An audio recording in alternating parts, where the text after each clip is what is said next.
लो बच के दिखाओ मेरे वार से। ये कहकर पक्षी डाकू बहुत जोर से डंडा उल्लू बदमाश के सर में दे मारता है, जिसके जवाब में उल्लू बदमाश भी खूंखार कुल्हाड़ा डाकू कालू के सर में दे मारता है और दोनों खून में लथपथ गिरकर तड़पने लगते हैं। आप हमें कमेंट करके जरूर बताएं कि उल्लू और कालू डाकू की लड़ाई क्यों होती है। सुंदरवन जंगल में गौरी कव्वे अपने पति कालू कव्वे के साथ रहती थी। कालू कव्वे और गौरी कव्वे की 3 बेटियां थी।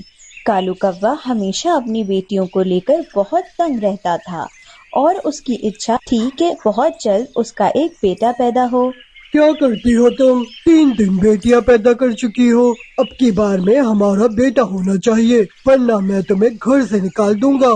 जी पति जी, हम प्रार्थना करेंगे कि ऊपर वाला हमें बेटा जरूर दे, परंतु ये ऊपर वाले के बस में है, ना कि मेरे बस में। ये कहकर गौरी कव्वी अपने तीनों बेटियों को लेकर जंगल की ओर भोजन की तलाश में निकल जाती है। गौरी कव्वी और उसकी तीनों बेटियां टोनी चिड़िया के घर के पास से गुजरते हैं तो अंदर से टोनी चिड़िया और उसकी 2 बेटियों की आवाज आती है। शाबाश मेरी बच्चियों, तुम पढ़ लिख कर एक कामयाब पक्षी बनना और जंगल के सभी पक्षियों के लिए एक रोल मॉडल बनना।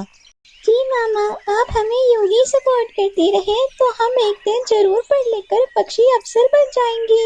ये सब सुनकर गौरी कव्वी की तीनों बच्चियां अपनी मामा को कहती हैं, मामा मामा देखिए ना, टोनी आंटी अपनी दोनों बेटियों को स्कूल में पढ़ाती हैं।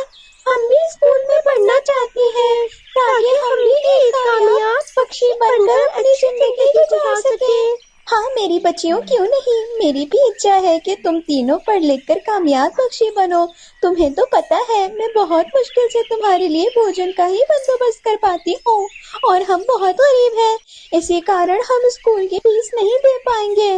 गौरी कव्वी अपनी तीनों बच्चियों के साथ वहाँ से अपने घर की ओर चली जाती है।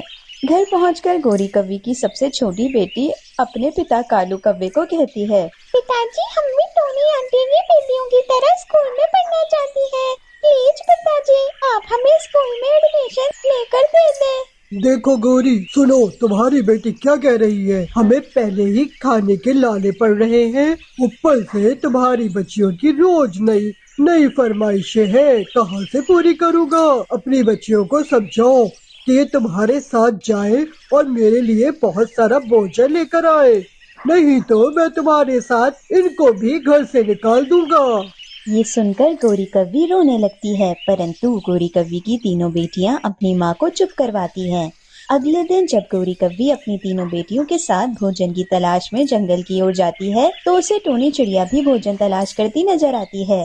टोनी बहन, तुम्हें तो पता है कि मेरी 3 बेटियां हैं और मैं बहुत गरीब पक्षी हूँ और मेरी तीनों बच्चियां स्कूल में पढ़ना चाहती हैं, पर गरीब होने के कारण मैं उनकी स्कूल की फीस नहीं दे पाऊंगी। मेरी तुमसे एक विनती है कि तुम मेरी बच्चियों को पढ़ा दिया करो और उसके बदले में मैं तुम्हारे घर का काम कर दिया करूंगी। अरे गौरी बहन, कैसी बात कर रही हो? शिक्षा हासिल करना तो सबका हक है, तुम बिल्कुल भी चिंता मत करो। तुम अपनी बच्चियों को मेरे पास छोड़ दिया करो और मैं तीनों को पढ़ा दिया करूंगी। ये सुनकर गौरी कव्वी और इसकी तीनों बेटियां बहुत ज्यादा खुश हो जाती हैं और फिर अगले दिन सुबह सवेरे गौरी कव्वी अपनी तीनों बेटियों को अपने साथ लेकर टोनी चिड़िया के घर आ जाती है। अपनी तीनों बेटियों को टोनी चिड़िया के घर छोड़कर गौरी कव्वी खुद भोजन की तलाश में जंगल की ओर चली जाती है और फिर टोनी चिड़िया गौरी कव्वी की बेटियों को पढ़ाती है और टोनी चिड़िया ये देखकर बहुत खुश होती है कि गौरी कव्वी की तीनों बच्चियां बहुत खुशी खुशी पढ़ाई कर रही हैं। गुड़िया बेटा, मैं कुछ देर के लिए बाहर जा रही हूँ, तब तक तुम बहुत अच्छे से गौरी आंटी की तीनों बच्चियों को पढ़ा दो, मैं थोड़ी देर में वापस आती हूँ। और फिर टोनी चिड़िया की बेटी गुड़िया गौरी कव्वी की तीनों बच्चियों को पढ़ाने लगती है। गौरी कव्वी की तीनों बच्चियां पहले टोनी चिड़िया और अब उसकी बेटी गुड़िया से पढ़कर बहुत खुश होती हैं और फिर कुछ देर बाद टोनी चिड़िया वापस अपने घर आ जाती है और वो ये देखकर बहुत खुश होती है कि उसकी बेटी गुड़िया बहुत अच्छे से गौरी कव्वी की बच्चियों को पढ़ा रही है।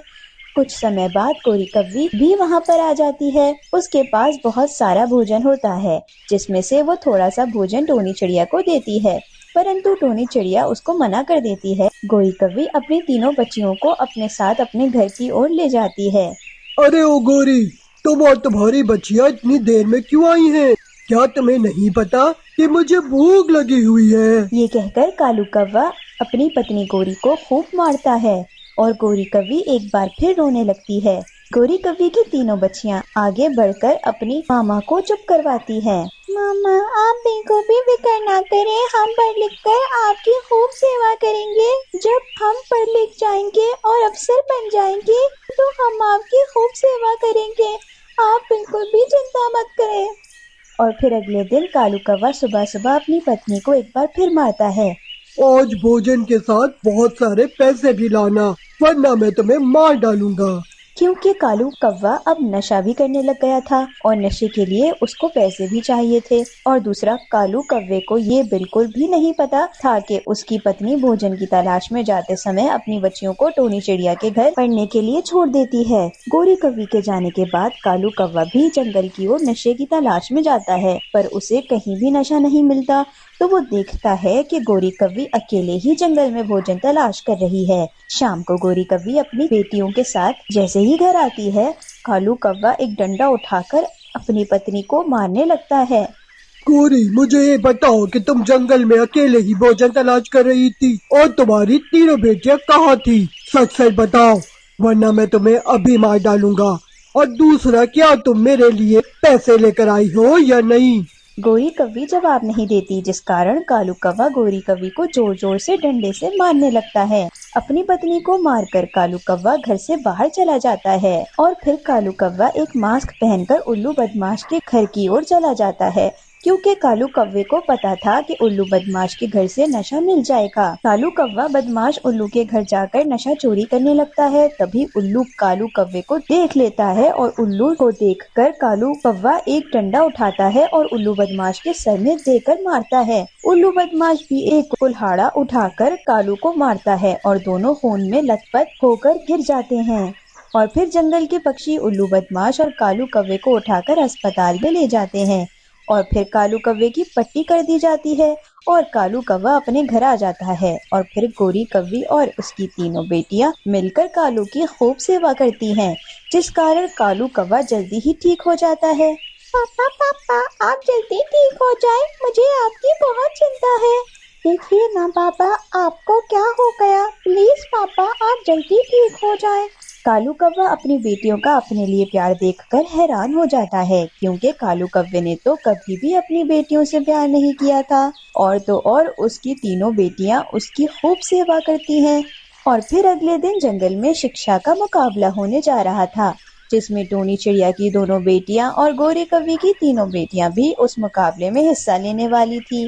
और जंगल के सभी पक्षी शिक्षा मुकाबले में हिस्सा लेते हैं, जिसमें गोरी कौवी की तीनों बेटियां और टोनी चिड़िया की दोनों बेटियां पास हो जाती हैं, जिस कारण मिट्ठू महाराज बहुत खुश होते हैं और टोनी चिड़िया की दोनों बेटियों को ढेर सारा इनाम देते हैं। अरे गोरी कौवी, तुम और तुम्हारी बेटियां भी ये शिक्षा मुकाबला जीत गई हैं। मुझे ये बताओ कि तुम्हारी बेटियां तो स्कूल में नहीं पढ़ती थी, तो उन्हें पढ़ना लिखना किसने सिखाया?